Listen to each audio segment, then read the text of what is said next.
मेरे को मौका नहीं मिला है, let me do this for my self. आप ये गेम मत करो प्लीज। Congratulations.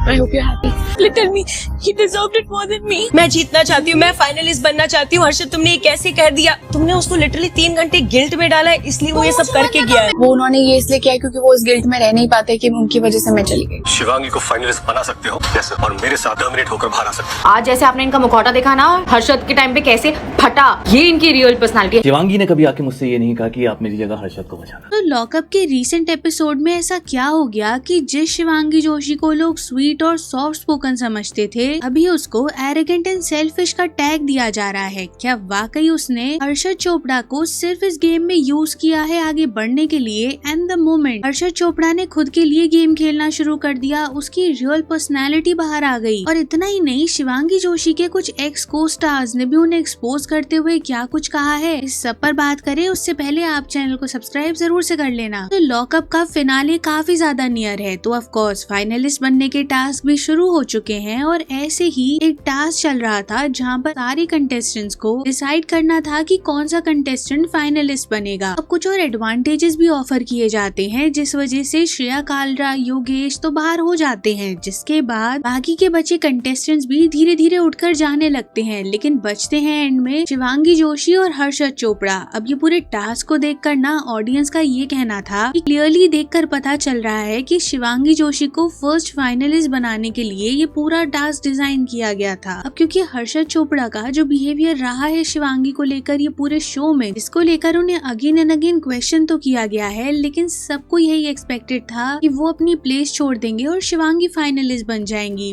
बट इसी पॉइंट पर टेबल्स टर्न हो जाती हैं और हर्षद चोपड़ा को लगता है कि नहीं, अभी यहाँ पर तो उन्हें अपने लिए गेम खेलना है, और वो शिवांगी को भी क्लियरली बता देते हैं कि उन्हें प्रूव करना है कि वो शिवांगी के लिए ये गेम नहीं खेल रहे हैं। अब जिसके बाद शिवांगी का भी कहना था कि वो नहीं जाने वाली और हर्षद का भी कहना था वो नहीं जाएंगे। एंड लिटरली इसी मोमेंट से ना शिवांगी का बिहेवियर थोड़ा सा चेंज होता हुआ दिख रहा था, बिकॉज सबसे पहले तो वो बहुत शॉक थी कि हर्षद कैसे उनको फाइनलिस्ट बना नहीं रहे हैं खुद से, और जिसके बाद जब हर्षद ये पिच कर देते हैं कि कैसे एक पुराना टास्क हुआ था और वहाँ पर हर्षद डेलिबरेटली हार गए थे शिवांगी को जिताने के लिए, तो ये चीज सुनकर तो शिवांगी रोना शुरू कर देती है, इतना ज्यादा इमोशनल हो जाती है कि वो हर्षद को कन्फ्रंट करती है कि आप कुछ और बोल सकते थे, ये यहाँ बोलने की कोई जरूरत नहीं थी। और चीजें इतना हीट अप हो जाती हैं दोनों के बीच में कि हर्षद डायरेक्टली शिवांगी से बोलते हैं कि तुम चाहती हो मैं जाऊं तो ये चीज बोलो, लेकिन क्योंकि शिवांगी शायद खुद से ये चीज बोलना नहीं चाहती थी, तो वो डिसाइड करती हैं कि वो ये टास्क को क्विट करके बाहर चली जाएंगी। इसके बाद हर्षद चोपड़ा बन जाते हैं फर्स्ट फाइनलिस्ट इस सीजन के। ना इसी पॉइंट के बाद से ना जिस वे से शिवांगी ने बिहेव किया और जो उनके स्टेटमेंट्स थे उसको लेकर लोग ये क्वेश्चन करने लगे कि क्या सारी फ्रेंडशिप जो थी वो बस हर्षद की साइड से ही थी, क्योंकि जब वो फाइनलिस्ट बने तो सिर्फ और सिर्फ योगेश ही थे जिन्होंने उन्हें कांग्रेचुलेट किया। एंड वहीं शिवांगी जोशी तो आकांक्षा चमोला से बात करते हुए ये पूछ रही थी कि क्या वाकई हर्षद उनसे ज्यादा डिजर्विंग है, और अगर हर्षद को ऐसा लगता है तो वो उन्हें बताएं कि किस वे में वो ज्यादा डिजर्व करते हैं। एंड इन फैक्ट शिवांगी ये भी हाईलाइट करती हैं कि ये जो उन्होंने पिच किया था ना, ये उनको बात वहाँ नहीं बोलनी चाहिए थी, बिकॉज अगर वो कुछ और बोलते ना तो शिवांगी हैप्पीली मान जाती और टास्क को क्विट कर देती, लेकिन अभी भी वो उनके फिनाले में जाने के लिए काफी ज्यादा खुश हैं। वाइल उनके वर्डिंग जरूर ऐसे थे, लेकिन उनके एक्सप्रेशंस, उनकी पर्सनालिटी, बॉडी लैंग्वेज शायद कुछ और ही कह रही थी, जिस वजह से ऑडियंस काफी ज्यादा हाईलाइट करती है इसे कि पहली बार तो वो बंदा अपने लिए खेल रहा था, और अगर उसने शिवांगी जोशी के लिए वे इजी नहीं किया तो कैसे वो विलन बन गया। बिकॉज अभी तक तो सब लोग यही कह रहे थे ना कि वो एक्टिंग कर रहा है, वो इतना सेंसिटिव नहीं है, या पता नहीं वो कौन से सीरियल से बाहर नहीं आ पा रहा है। तो अगर एट दिस पॉइंट उसने डिसाइड किया कि फिनाले अभी 2-3 दिन दूर है और मुझे अपनी प्लेस सिक्योर करनी है, तो एज अ कंटेस्टेंट वो कैसे गलत हो गया? मतलब आप तो उसके फ्रेंड थे, आपको तो खुश होना चाहिए था सबसे पहले। वेल होता तो इसका बिल्कुल ऑपोजिट ही है। मतलब हर्षद चोपड़ा को इतना गिल्ट दिया जाता है कि वो कंटिन्यूअसली वहाँ पर सिर्फ रो रहे थे, वो इतना ज्यादा इस चीज पे डिप्रेस स्टेट में पहुंच गए थे ना कि उनसे ये कैसे हो गया है। अब जैसे मैंने आपको बताया था कि श्रेया को एडवांटेज दिया गया था, तो इसके बाद ना लॉकअप के मेकर्स एक और टास्क डिजाइन साइन करते हैं जहाँ पर श्रेया को ये एडवांटेज को यूज करना था। नाउ यहाँ पर भी एज एक्सपेक्टेड तो यही था कि श्रेया योगेश को टर्मिनेट कर देगी, लेकिन श्रेया ने ना यहाँ पर भी मास्टर स्ट्रोक खेला है और उसने शिवांगी को टर्मिनेट करने का डिसाइड किया, जो एक्चुअली काफी स्मार्ट मूव तो था, लेकिन इस सब की वजह से ना हर्षद का गिल्ट और ज्यादा बढ़ गया। अभी तो उसको ये फील होने लग गया कि शिवांगी आगे नहीं जा पाएगी फिनाले में उसकी वजह से, एंड ये चीज ना उसको बोल बोल के और बताई भी जा रही थी। मतलब बाकी के कंटेस्टेंट्स को वो समझाने की कोशिश कर रहा था कि आप श्रेया के स्टेटमेंट से डिसएग्री कर दो, बिकॉज अगर ज्यादा लोग डिसएग्री करते तो शायद वो बात नहीं मानी जाती। लेकिन क्योंकि लोगों का कहना था कि भाई इस पॉइंट पर आकर तो हम कंपटीशन ही देखेंगे ना, तो अगर थोड़े दिन पहले तक तुम अपने लिए खेल रहे थे, तुमने शिवांगी को नहीं आगे आने दिया, तो अभी हमको क्यों बोल रहे हो। इसके बाद तो हर्षद अनकंट्रोलेबल हो गया, वो इतना रोने लग गया था लिटरली सारे कंटेस्टेंट से कि मत करो ऐसा, मत करो ऐसा। जिसके बाद makers were shock, because audience को ना अभी ये चीज क्लियरली दिखाई दे रही थी कि शिवांगी को आगे ले जाने के लिए ये सब हो रहा है, लेकिन बाकी के जो कंटेस्टेंट्स है ना वो बिल्कुल ऐसा लग रहा है उल्टा ही कर दे रहे हैं सब कुछ। अब जिसके बाद होस्ट हर्षद चोपड़ा को ये मौका देते हैं कि बीइंग अ फर्स्ट फाइनलिस्ट अब वो डिसाइड करेंगे कि कौन फाइनलिस्ट होगा उनकी जगह पर। मतलब लेजिट एक तो मुझे ये समझ नहीं आ रहा कि फाइनलिस्ट बनने के बाद ये कौन से रूल्स हैं यार, क्योंकि इससे तो एक ही क्लियर नैरेटिव दिख रहा है कि आपको शिवांगी को ऐसे नहीं तो वैसे बस आगे लेके जाना है, और एट सच अ पॉइंट जहाँ पर वो ऑलरेडी इतना गिल्ट में है वो क्या ही करता। ऑफ कोर्स वो शिवांगी को अपना स्पॉट दे देता, एंड एग्जैक्टली हुआ भी वही, बिकॉज सबसे पहले तो शिवांगी ने हर्षद को कन्विंस करने की कोशिश ही नहीं की कि अरे भाई मुझे टर्मिनेट किया गया है तो मैं जाऊंगी, तुमसे मैं फ्री में क्यों ले लूं फाइनलिस्ट वाली पोजीशन। हाँ उसने ट्राई किया हर्षद से बोलने का कि हर्षद सोच लो, फाइनली सोच लो, तुम्हें ये नहीं करना चाहिए था, एंड दैट्स इट। वेल हाँ यहाँ पर भी ना हर्षद उसको कन्फ्रंट करने की कोशिश करता है, जिसके बाद वो कॉन्वर्सेशन आगे बढ़ती या फिर क्लियरली समझ आ जाता ना कि कौन रॉन्ग पोजीशन पे है, उससे पहले ही शिवांगी ने वो कॉन्वर्सेशन वही खत्म कर दी, ये बोलकर कि वो इस बारे में यहाँ बात नहीं करना चाहती। जिसके बाद हर्षद गेम से बाहर हो जाते हैं और बाकी सारे लोग ना डिस्कस करना शुरू करते हैं, एंड वही श्रेया ना इस पॉइंट को रेज करती है कि हर्षद ने ये जो भी किया ना ये आउट ऑफ गिल्ट किया, बिकॉज सबसे पहले तो उसको लगातार 3 घंटे तक ये फील कराया गया, इमोशनली ब्लैकमेल किया गया कि पता नहीं उसने कौन सी तो बहुत बड़ी गलती कर दी। इतना सब कुछ होने के बाद क्या लगता है कि शिवांगी एक्नॉलेज करती हर्षद की ये चीज, लेकिन नहीं, क्योंकि अभी भी जब हर्षद चला जाता है शो से उसके बाद योगेश के साथ उसकी कॉन्वर्सेशन चल रही थी। यहाँ योगेश उसे ये समझा रहा था कि देखो उसने अपने गेम से ऊपर तुम्हें रखा, फ्रेंडशिप को रखा, पर पता है शिवांगी का रिप्लाई ये था कि उन्होंने ऐसा इसलिए किया बिकॉज वो उस गिल्ट के साथ नहीं रहना चाहते थे कि शिवांगी उनकी वजह से बाहर हो गई। आई मीन लिटरली ब्रो, और तुम्हें कोई गिल्ट नहीं हो रहा है कि अपनी पोजीशन को उसने तुम्हारी वजह से सैक्रिफाइस कर दिया। मतलब इंसान थोड़ी सी एम्पैथी ही दिखा देता है, और तुम तो डे वन से उसे अपना सो कॉल्ड बेस्ट फ्रेंड बता रहे थे। एंड ऑफ कोर्स क्योंकि काफी सारे लोग शिवांगी को कॉल आउट कर रहे थे, तो ऐसे ही एक्टर आंचल भी शिवांगी को कॉल आउट करती है, जिसके बाद उन्हें उनके फैंडम की तरफ से कुछ हेट मिला होगा। देन कट टू वो अपने नेक्स्ट वीडियो में ये बताती है कि शिवांगी का एक प्राइवेट बॉयफ्रेंड होता है जो उनके शूट के सेट पर आया होता है। जिसके बाद शिवांगी की साइड से आंचल और उनकी फ्रेंड को एक मैसेज आता है कि वो उनके बंदे से दूर रहे, वो उनपे लाइन क्यों मार रही है, जबकि अकॉर्डिंग टू आंचल ऐसा कुछ था ही नहीं, उनके देन बॉयफ्रेंड ने उनको कुछ गलत ही बताया हुआ था। इसी वजह से ना आंचल ये पॉइंट आउट करती है कि आप एक्टर्स को पर्सनली नहीं जानते, लेकिन जो लोग उनके साथ काम करते हैं ना उनको अच्छे से पता होता है कि ये कौन सी फेक इमेज को इन्होंने बना रखा है मीडिया में, फैंस में, तो ऐसे रियलिटी शोज में आकर लंबे टाइम तक छुपाना बहुत मुश्किल होता है। बाकी अपना ओपिनियन बताना आप कमेंट्स में, and don't forget to like and share the video, subscribe to the channel, and thanks for watching.